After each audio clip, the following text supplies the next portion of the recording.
The next season of Call of Duty Mobile involves a rank reset, so they've finally put out some balance changes that actually change the meta. These are in fact so exciting, I'm not even gonna bother with an intro. Let's get started. Let's start with an interesting one, the Fennec.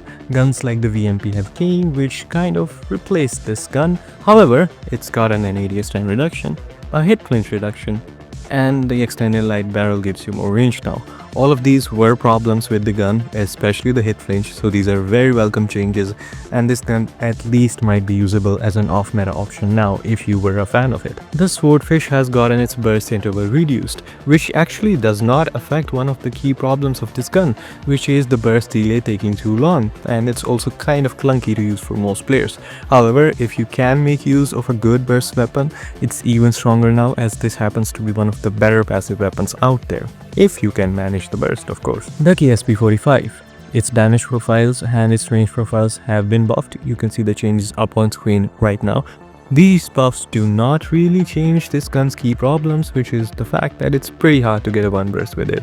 It used to dominate comp back in the day, but it's just not the case anymore, and it has been sent to the grave. The EM2 has gotten a buff to its lower arm multipliers, which means you don't really need to use the task force barrel anymore, because you can just 3-tap anyways in the second range, and in the first range it was always guaranteed. This kind of makes it a decent off-meta pick, but it's still not meta-worthy because it has a lot of cons that just add up and make it not so good to use. The Krig has gotten somewhat useless nerfs. Its chest multipliers have been buffed and its upper arm multipliers have been buffed. This gun's issue is its time to kill. It takes incredibly long, and this might help you out occasionally, but it still doesn't make it very consistent. Next, we are going to have one of the better flex LMGs, the MG42.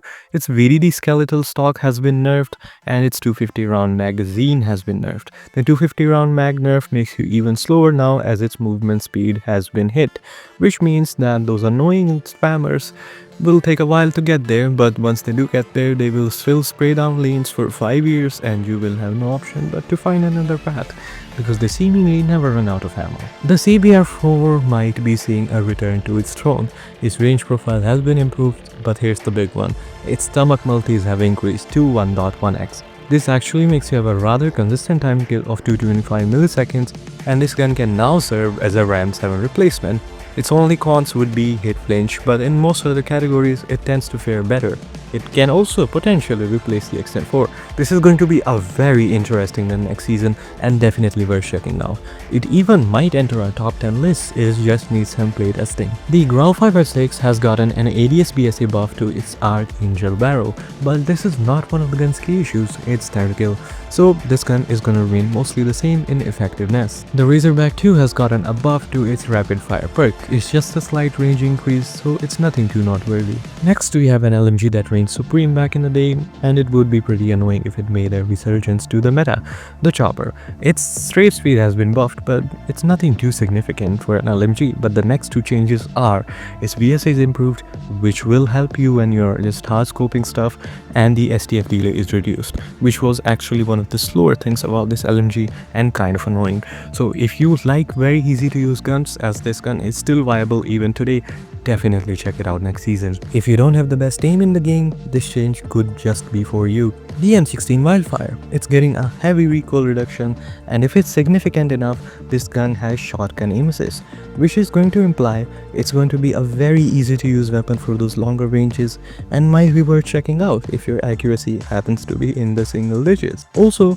its hit flinch penalty is getting reduced, making it even more accurate. The LK24 is getting a reduced ADS time. However, this is still going to be a worse option overall than the KN44, because that gun can 3-tap decently consistently. This gun doesn't really have that option. Its issues were always time to kill, because in the current meta, it just does not keep up.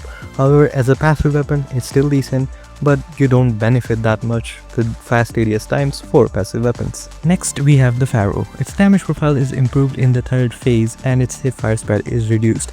However, again, none of these changes address the gun's key issues, which is one burst consistency. Its underbarrel stun gun has also gotten a buff, and its effective range is improved to 10 meters from 7 meters. Now this could be a really good option to camp corners in search and destroy, as you won't require much aiming to just one-tap people while corner camping. Now before we get to the big juicy change, we are going to have some miscellaneous changes up on screen right now. One last thing. I promise this is the last one. A striker has been nerfed in BR. Its damage profile is reduced and its range profile is reduced. However, it is still a very consistent 2-tap and you only lose some consistency against 250 HP, but a very strong weapon nonetheless. Next, we have the biggest change this season. The HVK-30 large caliber magazine has got an increased upper arm multipliers, which makes the 3-tap incredibly consistent. This is one of the only 3-tap guns that can actually have a sub 200 millisecond time to kill. In fact, it might even be stronger than the USS-9. The HVK-30 is definitely going to be meta next season and you don't want to miss out. What are some changes you would have liked to see? Let us know in the comments down below. Lock and load, going dark.